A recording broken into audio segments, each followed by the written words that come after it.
ITR भरने की last date अब 31 जुलाई नहीं बल्कि 15 सितंबर 2025 है। जैसे ही खबर आई तो नौकरी पेशा लोगों ने राहत की सांस ली, क्योंकि आईटीआर भरने का थोड़ा समय और मिल गया। लेकिन अब असली परेशानी सरकार के लिए खड़ी हो गई है, क्योंकि अब सरकार को टैक्स पेयर्स को ज्यादा ब्याज देना होगा, वो भी 33% तक एक्स्ट्रा। ये कैसे होगा, क्या इससे आपको कोई फायदा मिलेगा? चलिए इस वीडियो में जानते हैं। साल भर में आपने जो भी एडवांस टैक्स भरा या जो भी टीडीएस कटा, अगर वो आपकी टैक्स लायबिलिटी से ज्यादा है तो सरकार आपको उस पर रिफंड देती है। इस रिफंड पर इनकम टैक्स एक्ट के सेक्शन 244A के तहत हर महीने 0.5% का ब्याज मिलता है।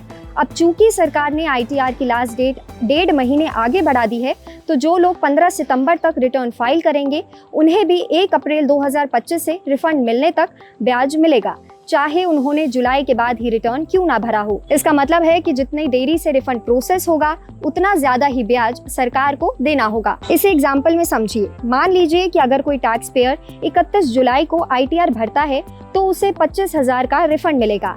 इस कंडीशन में टैक्स पेयर को लगभग 500 का ब्याज मिलेगा।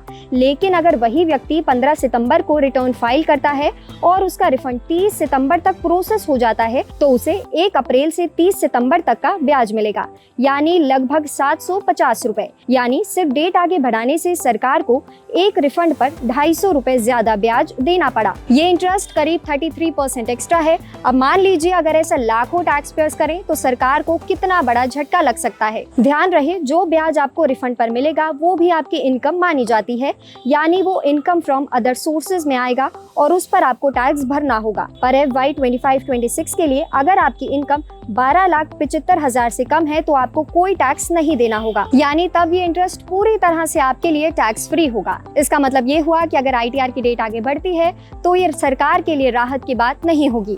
आपकी इस मामले पर क्या राय है, हमें कमेंट सेक्शन में जरूर बताएं और ऐसी ही खबरों के लिए देखते रहें जी बिजनेस।